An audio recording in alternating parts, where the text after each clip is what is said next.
ناظرین کی خدمت میں سلام عرض ہے۔ آج کا یہ ولاگ جو ہے وہ بہت مختصر لیکن بہت ہی اہم اور معلوماتی ہے، اور ایک ایسی چیز جو ہر گھر میں ہم استعمال کرتے ہیں، ہر شخص سے واقف ہے، لیکن اس کے بارے میں آپ جان کے حیران ہوں گے کہ یہ کس طرح سے بنی۔ چھوٹی چھوٹی سی چیزیں ہوتی ہیں جو ہم روزمرہ استعمال کرتے ہیں، ہر روز کرتے ہیں، وہ اتنی دیکھنے میں تو بڑی نہیں لگتی لیکن وہ بڑی اہم ہوتی ہیں، ان کی بڑی ضرورت ہوتی ہے۔ جیسے یہ ایک چھوٹا سا میٹ ہے جو گارڈن میں کام کرنے کے لیے، کسی جگہ پہ کام کرنے کے لیے استعمال کرتے ہیں تاکہ آپ کے جو گھٹنے ہیں، باقی جسم ہے، اس کو تکلیف نہ ہو، تو ایک معمولی سی چیز ہے۔ اسی طرح یہ جو خفت نکل ہے جس کو ہم پانا کہتے ہیں، یہ سویڈن کی ایجاد ہے، معمولی سی چیز ہے، لیکن جس شخص نے اس کو بنایا اس نے کیسا سوچا اور اس سے پوری دنیا کیسا فائدہ اٹھا رہی ہے۔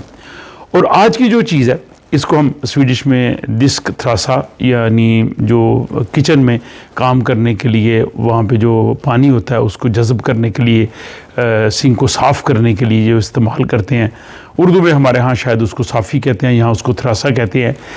یہ ایک ایسی چیز ہے جو ہر گھر میں استعمال ہوتی ہے، پوری دنیا میں تقریباً اب ہوتی ہے، لیکن یہ سویڈن کے ایک شخص نے بنائی تھی۔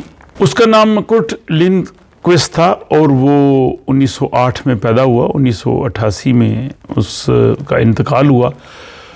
وہ شخص جو تھا وہ لکڑی کی چیزیں بناتا تھا، لکڑی کا کام کرتا تھا، اور جو برادہ وغیرہ اس سے بچتا تھا واقعی اس کو ضائع کر دیتا تھا۔ اور اس وقت جو ایک تھراسا یا جو چیز کپڑا وغیرہ استعمال ہوتی تھی پانی کو ابزارب کرنے کے لیے، وہ نہ تو زیادہ اس کو جذب کر سکتا تھا پانی کو، اور نہ وہ بعد میں قابل استعمال رہتا تھا۔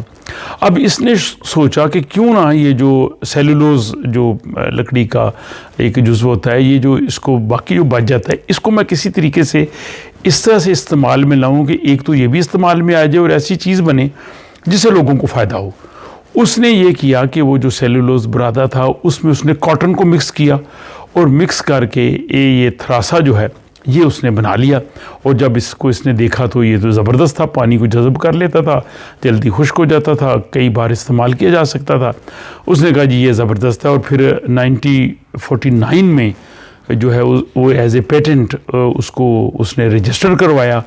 اب اس کا نام رکھنا تھا، اس نے اپنی بیوی سے مشورہ کیا کہ اس کا کیا نام رکھا جائے، تو بیوی نے بڑا خوبصورت نام اس کو دیا جو آج کل یہاں دکانوں میں بھی ہے، ویٹ ٹیکس۔ ویٹ کا مطلب ہوتا ہے گیلا، ٹیکسٹ ہو گیا ٹیکسٹائل کپڑا، تو اس نے کہا جی اس کا نام رکھو ویٹ ٹیکسٹ۔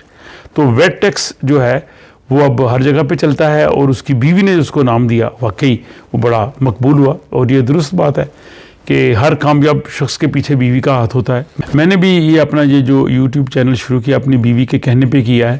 پہلے میں نے اس سے بنایا تھا لیکن یہ بالکل ایکٹیو نہیں تھا، تو جب انہوں نے کہا جی کہ اس کو ایکٹیو کرے، آج کل لوگوں کی ضرورت ہے، لوگ ویڈیوز دیکھتے ہیں، اور یہی بہترین طریقہ ہے، کیونکہ میں زیادہ تر کالمز لکھتا تھا اور نیوز لکھتا تھا پرنٹ میڈیا میں، تو واقعی یہ مشورہ بھی قابل عمل تھا۔ بہرحال وہ بات ہو رہی تھی ویٹ ٹیکس کی، تو اس کی بیوی نے جب یہ نام دیا اس کو کہ ویٹ ٹیکس، اس نے پھر اس کو رجسٹر کروایا۔ اب دنیا کے بہت سے ملکوں میں وہ استعمال ہوتا ہے، اور اس پہ یہ میڈ ان سویڈن لکھا ہوا ہے۔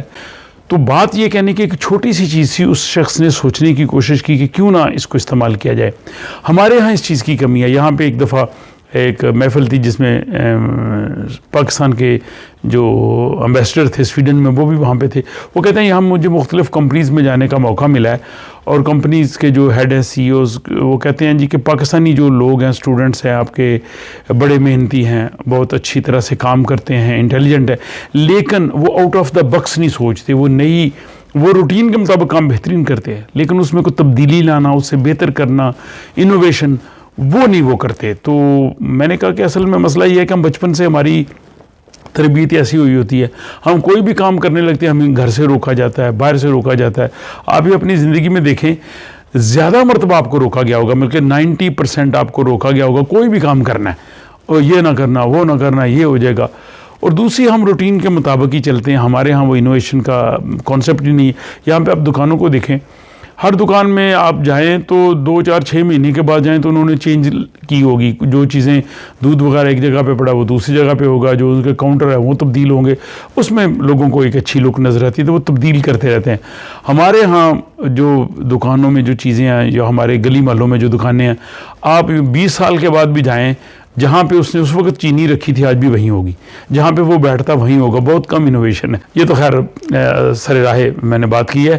تو بہرحال یہ بات تھی کہ یہ ویٹیکس ایک چھوٹی سی چیز ہے جو ہر گھر میں استعمال ہوتی ہے، لیکن اس شخص نے کس طرح سے اپنے اس ضائع ہونے والے سیلولوز برادے کو کاٹن میں مکس کر کے ایک ایسی چیز بنائی کہ جس سے اس کو بھی بے شمار فائدہ ہوا، اور اب بھی ہو رہا ہے، اور وہ پوری دنیا کو ایکسپورٹ کر رہا ہے، اور ایک معمولی سی چیز ہی. تو سوچتے رہنا چاہیے، غور و فکر کرتے رہنا چاہیے. ہو سکتا ہے کوئی نہ کوئی نئی چیز جو ہے وہ اس سے معرض وجود میں آ جائے. اس ولاگ کے بارے میں اپنی رائے سے ضرور آگاہ کیجیے. اپنا خیال رکھیے اور مجھے دیجیے اجازت.